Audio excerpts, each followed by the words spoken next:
Hello, আসসালামু আলাইকুম। সবাই কেমন আছেন?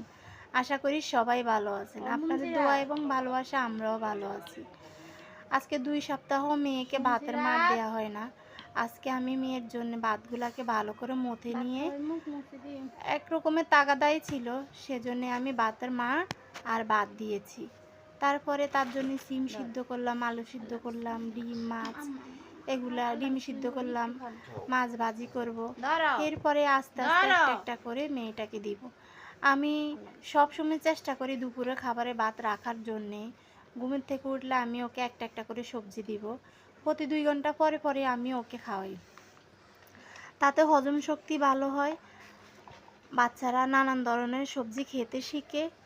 বিশেষ করে আমি আমার মেয়েকে ব্রেস্ট ফিডিং তো করাই, সেই সাথে, সাথে আমি ওকে ৬ মাসের পর থেকে এসব খাবার দিই। আমি চিপস, জুস, আরসি এগুলো কখনো মেয়েকে খেতে দিই না। তো সবাই ভালো থাকবেন, সুস্থ